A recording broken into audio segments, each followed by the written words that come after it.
Hey, welcome back to It's Cards Art, and I'm Ronnie Sahaj, your host, or the cardist, or the magician, or just a regular guy who teaches you cardistry. I'm back again today with a new card trick. Obviously, you know that because this channel is all about cards. And but before going to that, I just want to say that there is a subscribe button down here. You can see that button, right? SUBSCRIBE. That's a new thing. I mean, you have to check it out. I don't know. Anyway, so today's card trick is not only a card trick, it also involves a mathematical method of dice. I mean, not extreme complicated. So anyways, before blubbering much, the intro gets very long. Just go into the tutorial. At first, I mean the performance. Okay, let's go into the performance. And to do today's trick, we need an ordinary deck of playing cards and also an ordinary die. I think you are familiar with these two. And obviously how you have to open the deck of cards and give it a fair shuffle. As you can see, yeah, I'm very good at shuffling. Now you can turn the deck over and spread to the audience. As you can see, this is completely shuffled. I think I got out of camera. Yep, as you can see, this is fairly shuffled, and you have to take the whole deck. And now what you have to do is invite the spectator, and I'm not showing the dice. The die part of the die does not come right now. You have to invite a spectator and tell him to deal down two separate piles of 7 cards each. Now the spectator can deal one card by one card in 2 separate piles, or the spectator can deal each pile in each dealing. That means 1, 2, 3, 4, 5, 6, and 7, and 1, 2, 3, 4, 5, 6, and 7. And after the shuffle, now the part of this whole packet is ended, and the part of the spectator finally comes in. And now the spectator has to roll a die, roll this die or any die, I mean they want. And as you can see, this die says 1, so the spectator, now the performer can take any of this pile, and I'm taking this pile for this trick, and I have to deal one card.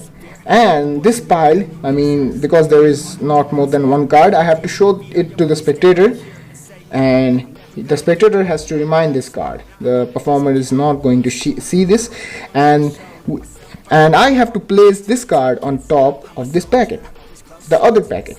Now what I have to do is take this packet and place it on this pile. As you can see, there is a complete one packet now. Now what I have to do is I have to deal down 7 cards, 2, 3, 4, 5, 6, 7, and now take this die and turn the die over.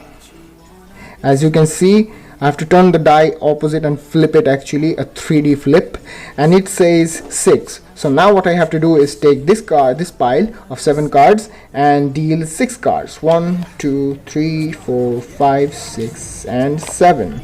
I mean 6 cards are dealt, and I am left with this card, which I think is the chosen card of the spectator. But the trick is not done yet. There is another part of the trick. I have to turn this die once again over, and which says 1, and I have to deal down one card, the top card in this case, and I can name this card, which is the Ace of Spades. You see? Yeah, this is actually a cool trick. So without blubbering much, let's go into the tutorial. Okay, so let's do the tutorial, and the big secret of this trick is, as many of you have guessed, you have to notice the top card first. That is the first step. So for ease of understanding and for ease to remind, because Ace of Spades is very easy to remember actually, so I put this card on top before even starting the trick, and then what I did is called an overhand shuffle control. I mean, do it like me, roughly, so the spectator will think that you don't know anything about cards and will be cheated like this. So after doing the shuffle control, you can show the deck and just spread it, and basically the next almost the whole trick is exactly like the performance. You have to follow the steps, but there is another secret. When you are dealing the top cards, I mean the 2 piles of 7 cards each, 1, 2, 3, 4, 5, 6, 7, and 1, 2, 3, 4, 5, 6, and 7. Now, one thing you have to remember, that in which pile the ace of spades card is. In this case, in this pile the ace of spades belongs. Ace of spades belong in this pile. So now you have to take, as I said in the performance, that the performer can take any of these piles. So as a performer you have to ignore this pile, the ace of spades pile, and take the other pile. But before going to that, you have to tell the performer to roll the die. Here is the rolling of the die. I mean, let's keep it on the frame. So it's 4. Now what you have to do is take the other pile and deal down 4 cards. 1, 2, 3 and 4. And now take the dealt packet and show it to the spectator. You can't see it. The spectator has to remember it, and you can show the other spectators too. Now what you have to do is take this packet and place it on the ace of spades pile, and take this pile and place it beside it, because it creates a visual misdirection of cutting the cards. I mean, the spectator gets confused after he sees, or they see, 2 separate piles in one place. Now what you have to do is take this pile, the mixed up pile, and place it on top of this pile. So one whole pile of 14 cards are here. Now what you have to do is you have to deal down 7 cards, a single pile of 7 cards from this pile. So 1, 2, 3, 4, 5, 6 and 7. Now you have to take this pile, and now the part of the dice mathematical collection, you can say, comes in.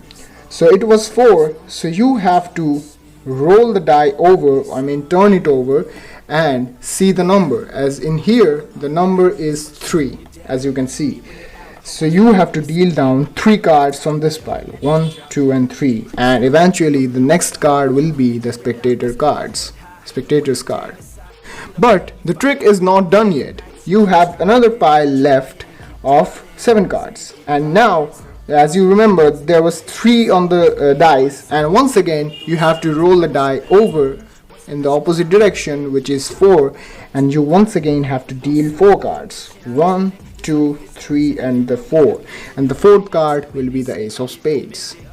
This is totally mathematical. You don't have to work anything. You don't have to do even the slate that I did, the overhand shuffle control. You have no need to do that.